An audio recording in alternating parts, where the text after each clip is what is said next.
gik ned og rigtig meget tæt, det gør jeg personligt.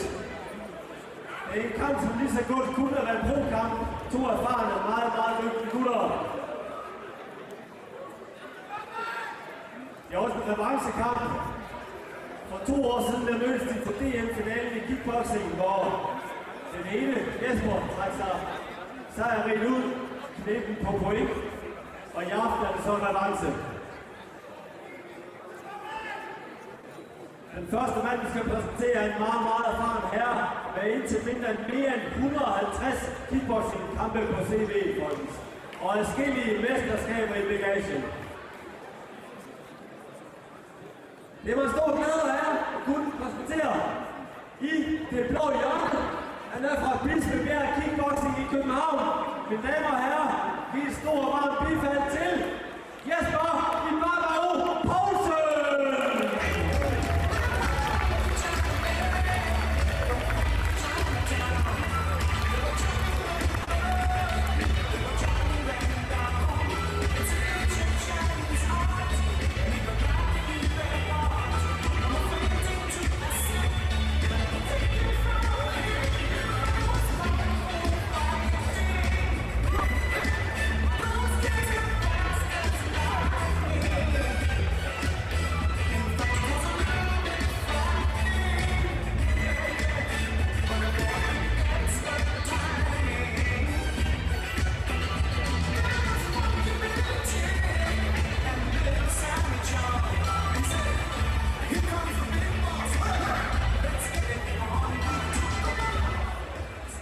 Det skal vi sige, hvis nogen er tvivl, vi er tilbage i K1 nu, og det er minus 75 kilo K1-kamp. Overfor i det røde hjørne kommer til at stå en mand, som langt fra lige så mange kampe som Jesper har, men som rent stille og rejst er fuldstændig sammen god på som Jesper. Og jeg håber, I kan stor og bare lige til. Jesper fortsætter vi med og højre. Kæmpe stor, og du mærker, at han skal med det. Og han skal være meget til Jesper i dag. Du er velkommen til Bobby Jen! Ja, det bliver så spændende. Bobby er tilbage her i ringen. Ja, Bobby er en gammel kending. En jeg kender selv fra mange år tilbage, hvor jeg startede, der var Bobby også. Det er klub, vi har sparet meget om. Ja, han har været efter Fight Center faktisk lige siden klubben startede. Nemlig, han er en af de ældste. Det er erfaren herre, må man sige.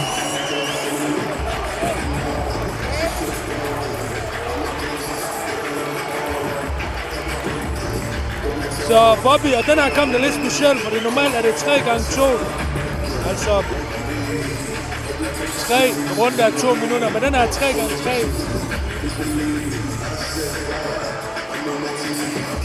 Så det kan kvalificeres som en B-klasse-kamp, som de andre er C-klasse. Fordi det her det er det mest erfarne Thai-fighter, vi har i aften. Og som er en K1-kamp. De er jo Thai kickboxing-fighter, men de kæmper under relevantet K1. Det er i hvert fald det mest erfarne kickboxing-kamp, vi har i aften. Og de kender hinanden. Revanche-kamp. Revanche-kamp, ja. Det gør de. Så det bliver rigtig spændende med det her opgave, det her at byde på. Og Bobby, han har kæmpet mange gange foran Esbjerg publikum.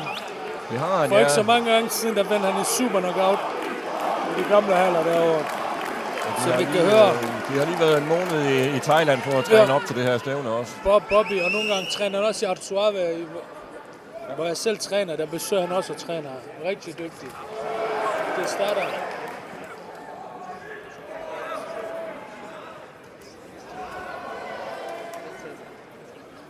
Oj, ja, det går til. Du kan se boksning.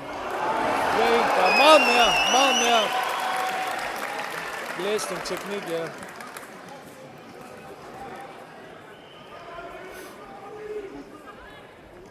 Oj, flotte low kicks. Flot setup. Flot højre, ja. God hook, oj. Han gik lige tilbage. Men man kan se allerede bevægelserne, slagene, hvordan de sætter ting op. Flot af Bobby. Flot boksning. Det er meget mere gennemtænkt. Meget mere. Du ved, de går ikke bare frem og bare går amok og bare jeg slår, du slår. Meget mere gennemtænkt. De tænker med kæmper med hovedet. Kan Nemlig, prøv at se. Han så en løftet, så gik han ud og prøvede på at feje ham væk. Det er virkelig... Det er også høj IQ, det der, i fighting. Fight IQ. Ja, igen. Fangt ham lige på det rigtige ben, der er. Det er Vietnamese Viper. Ja. Han er virkelig skarp oppe. Der åd han lige selv en højere en. Det var rigtig godt læst. Lige dukker lige under slag. Godt. Jesper giver i hvert fald en streg til kampen. Det gør de. Kommer med en højere afstand af venstre. Ja, de svinger i hvert fald for det. Hvis en rammer, kan det sagtens være knockdown.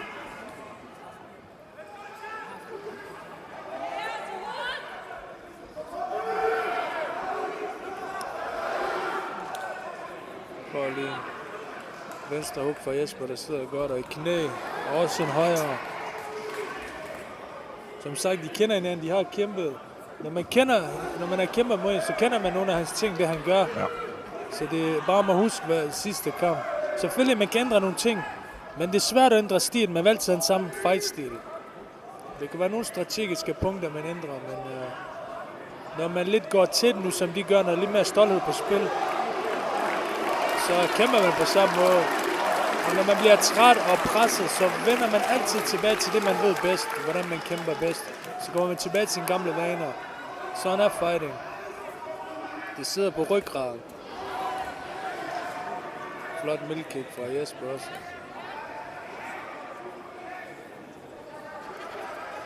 Oj. Ja. Der er lidt spinning fist af Bobby her. Det er meget kreativ. For at tjekke en spark. Han er den længere fighter, Jesper. Han udnytter sin boksning rigtig godt, og se, kommer lidt under bag ved ham. En godt boksorienteret. Ja. Det var uheldigt, det var lige en spinning back til den nedre del. Kick in the clunk. Ja. Det er altid... Det var meget slemt.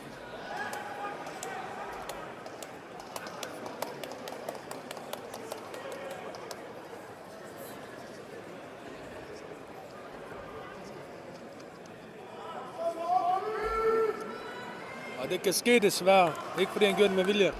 Nej, slet ikke. Og det er som også mænd, vi ved, at det er noget af det værste, der kan ske. Det her. Det er det. Det er moder natur, der har dårligt designet os. Fuldstændig. Fordi det er jo vores ching i de armer. Det er jo lige dernede. Det er jo for sjovt, vi har kop på. Og nu selvfølgelig han har kop på og beskytte dernede, men selv nogle gange, der kan du mærke det, fordi hvis lige koppet går op og rammer lige dernede ved mellemkæden, det gør scoren, jeg har selv prøvet. Der er ikke noget der. Så vi fortsætter. Men godt, de er i gang igen. Jesper fik bollerne på plads, som man kan sige. Meget forventningsfuld. God første runde. Flot teknik.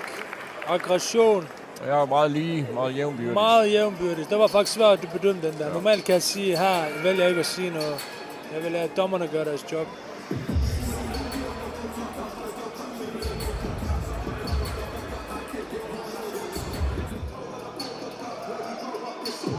Men fedt at se Bobby kæmpe så godt også, fordi jeg, som sagt, jeg har startet med ham, vi startede sammen. Hvor langt han er kommet siden dengang, ja. Også det tager tid at øve alt det der timing og teknik og kæmpe, som man gør. Det er bare masser af trial and error. Du ved, forsøg at fejle, og så bliver man bedre med tiden. Han er kommet så langt i sit game. Flot at se. Jeg kender desværre ikke Jesper så meget. Så... Godt, vi skal i gang i anden omgang. Yes, men i hvert fald, han kommer fra en respekteret klub, Bispebjerg Kickboxing. Så du ved, han har også nogle gode coaches bag sig. Og han er åbenbart halv filippiner, kan jeg se på hans efternavn. I Babao, han har også filippinsk flag på sin. Så det er Asia mod Asien der lidt. Ja. Og Filippiner, som det heller ikke er overraskende, de har Manny Pacquiao, de er meget stolte boksning. Selvom det ligger lige op ad hinanden, Thailand og Filippinerne, så Filippiner er ikke de store thai-boksere, de er mere boksere. De elsker boksning. Og det kan man tydeligt se på Jesper. Han har gode boxing skills, gode bevægelser. Den der bokserstil, hvordan han står. Prøv at kigge hans højre og venstre. Ja, og gode... Ja, der. Bobby, han prøver lidt for hårdt, så han læser det. Jesper har gode middle kicks, mens Bobby har gode low kicks.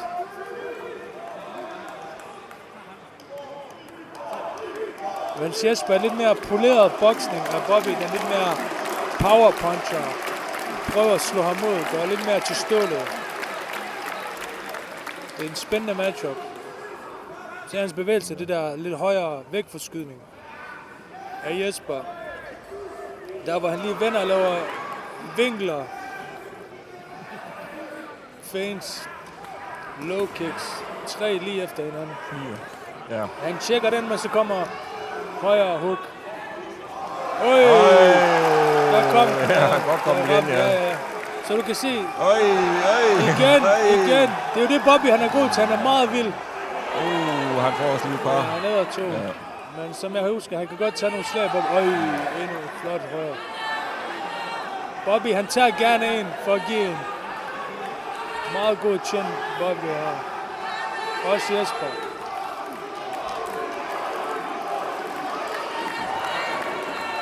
Han vil gerne ramme.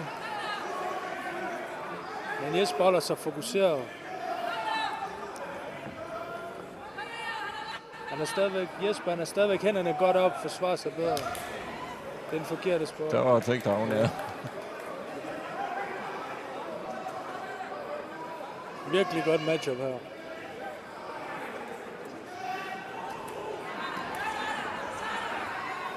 Igen 3 low kicks lige efter hende. Ja. Den bliver meget svær at bedømme, den her kamp. Det gør den.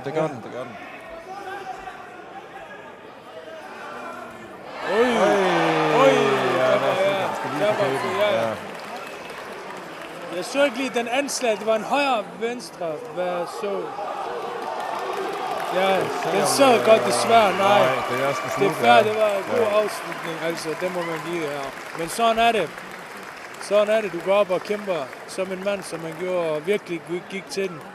I det øjeblik, han var åben, Jesper så det, og han kapitaliserede på den mulighed. Det er virkelig godt, at der er stillhed her i Esbjerg, Doggen. Flot kamp. Flot af begge to. Ja, helt bestemt. Det er sådan, det går, når du lægger det hele ud på linjen. Jeg er sikker på, at Bobby nok skal komme igen. Han er en rigtig fighter, ikke også? Han skal nok rejse sig, kan man sige, ikke også? Ja, han blev lige tjekket af dommeren. Der er ikke noget, det kan se på ham, men han sidder bare og kigger.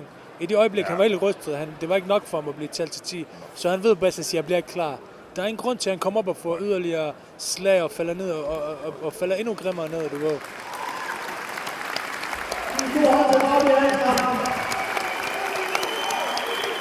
Flot, der er ikke noget der. Respekt for at stille op. Ja. Det kræver noget at stille op for sin egen hjempublikum. Meget lige kamp op til der. Ja, det er klart, at Bobby han er selvfølgelig bare træt af det, ikke også? Alt det her forarbejde op til, ikke? Og de mange uger i Thailand, ikke? Ja. Men igen, så Bobbys stil er spændende. Når du har en spændende stil, som Bobby har, så lægger du også meget mere dig selv i fare. Du ved, han var helt åben, han prøvede det der spinning backwards, han er vild. Det er jo det, han er. Når du er en vild fighter, du er spændende at se på, du kan lave nogle flotte knockouts, men så er du også selv udsat for at blive... Du ved, hvis han holdt fokus indtil du så Jesper, han var helt tiden fokuseret, han mistede ikke overblik. Så Bobby han blotter sig rigtig mange gange, ja. Nemlig, det var det, han blottede sig. Så du ved, og Jesper han var god til at se det, han var en god bokser. Så der er ikke noget der. Der er ingen skam i at tabe til en god fighter. Nej, slet ikke. Og jamen, der kommer der helt sikkert en rematch på det her igen. Det gør der. Det tænker jeg. 100.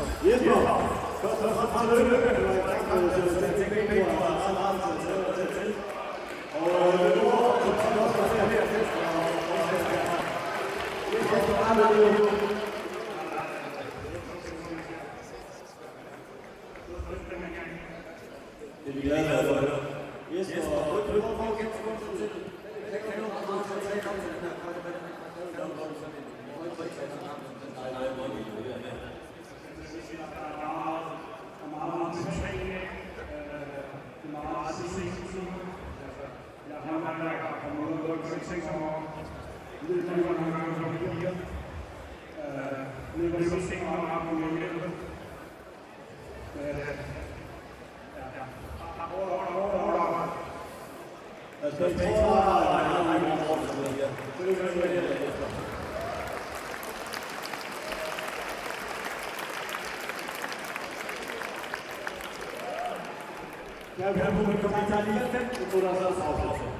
Som vi lige hørte med Jesper, hvad han gør, det er det, der kræver at være en fighter i den kaliber.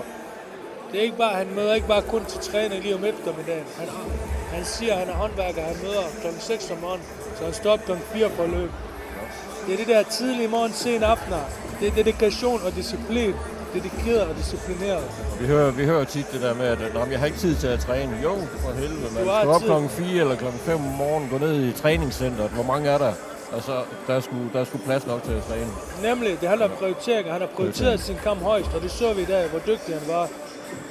Altså, det må man tage hatten af for, fordi det ved jeg selv, hvad det kræver. Især han har sådan hårdt fysisk arbejde, som er krævende af hans tilstedeværelse, og så samtidig med, at han løber om aftenen nogle gange efter træning, efter sin...